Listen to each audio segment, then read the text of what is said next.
Good afternoon, everybody. It's once again Ted the Speed Learner, and I was reading this book, A Love Worth Giving, which I highly recommend. Do I agree with everything in this book? No, but most of it I do. And if your moral compass has been really thrown out of whack due to the reading of the book Mockingjay, read this. It'll put you back into shape. Now, in Chapter 4, Max Lucado was talking about envy.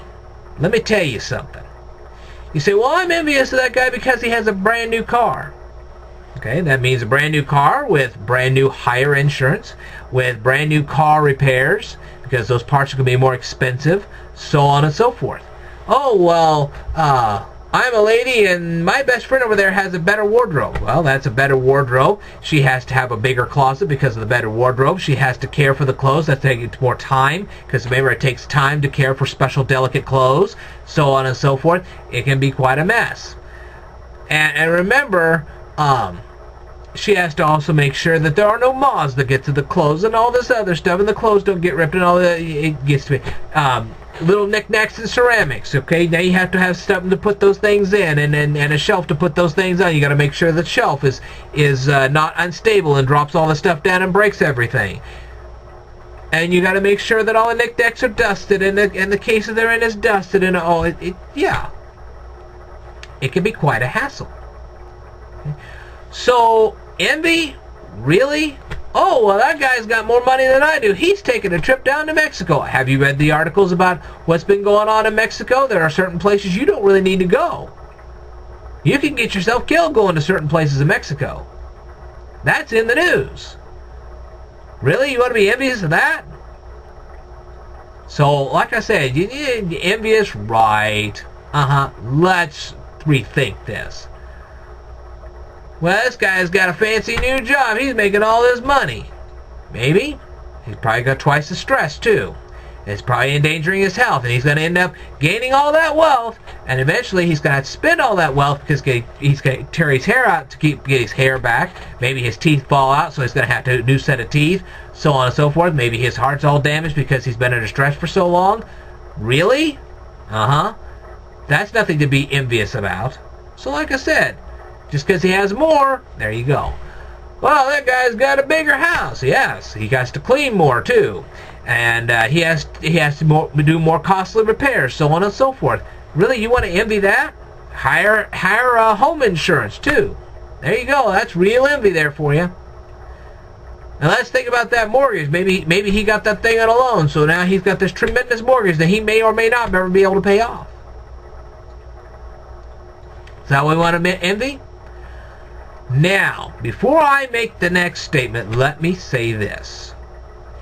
There is a little section in the Bible where St. Paul was saying that you don't necessarily have to get married type thing, and you can look it up for yourself. I'm not going to stand here and look this up, and it's in the book of Acts where he was telling people that you didn't have to get, either it's in the book of Acts or it's in some letter that he wrote in you know, because Paul wrote all these letters to all these churches. He was writing this concession thing where technically you don't have to get married.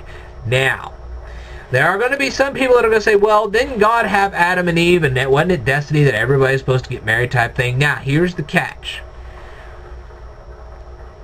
Yes, it is really the will of God that you do get married. However, here's your caveat here.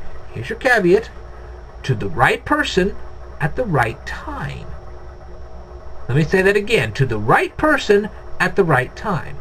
Perhaps at 20 years old, you're not emotionally prepared for such a thing. Maybe you're not financially prepared for such a thing.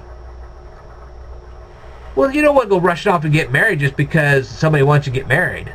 That'd be stupid. So, to stand there and say, well, you've got to go out and get married because let me tell you something.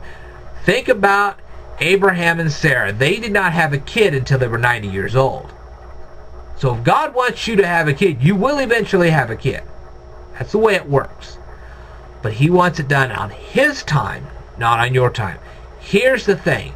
You don't want a minister standing there saying, well, I guess it was God's destiny for you that you never got married. That's a brush off. You hear a brush off like that, you walk away. Simple as that. You walk away. It's just like people will stand there and say, I'll pray for you. You ever hear that statement? You brush them off and you walk away. That's a brush off. Okay? They really cared about you. They get a little more involved in the right way. Okay? There are wrong ways to get involved in a person's life, and there are also right ways to get involved in a person's life. Demanding that people get married just because they're a certain age is the wrong way to do it. Find out if there's some sort of social problem that they have that causes them not to get married. Find out if there's some financial problem that causes them not to get married. Let me tell you something. If you are in a 2-bit, low-end paying job where you can barely support yourself, that is not the ideal time to go out and get yourself married. That is one problem we can fix on this channel, and I'm trying my best to do that. When you come here, you can develop more intellectual skills, which will get you the higher paying jobs, which in turn will make you financially stable enough to get married. I can solve that problem. And for ministers not to recommend people coming to my channel and learning these skills is a cop-out and a brush-off, and those ministers can be punished for that. That's up to God, but God can punish them by saying, look, this guy was providing all this free education, you didn't tell them about it, and they stayed in the poorhouse because of you. That's wrong. Now, my YouTube channel is not a cure-all for everything. I never said that. Even when we do get you financially stable enough, you may still have emotional problems in the line of getting married. My channel's not going to solve that. I can only do so much for you.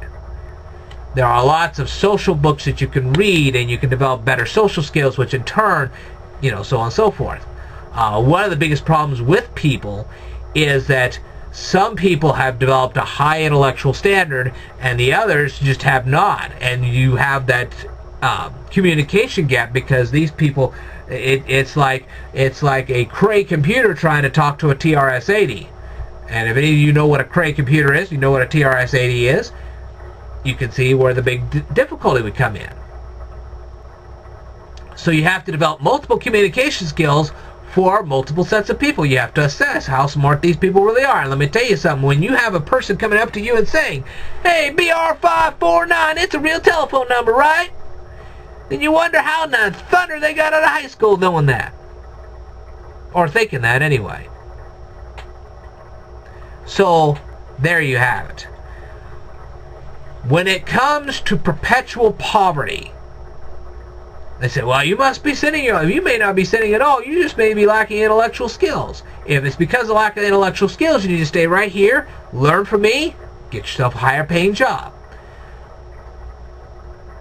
There may actually be sin in your life, and that may have to be taken care of. Let me tell you something. God is not going to give you a ton of money so you can then go out and knock yourself out. If He knows, and He knows your heart, if He knows you're going to rush out and do a bunch of cocaine if He gives you a ton of money, He ain't going to give you that much money. You're going to be broke all the time. Let me tell you that.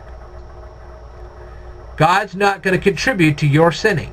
That's a fact. However, if you're in perpetual poverty and you're not sinning, or you're not sinning very much, not enough to justify with God, God taking money away from you, then it could be just a fact that you just aren't a very, very learned person, and therefore that's why you need me. Okay? But whatever the case may be, this channel only solves financial problems. It does not solve everything else. There are plenty of other books out there that can solve some of the other problems. And you just need to read them. That's the way it works. And you're right. No two people you're going to be able to communicate the same way with. So again, I want to stress that if it is true that God really does want you to get married despite what the minister says, then it's God's will that you get married to the right person at the right time. Again, to the right person at the right time.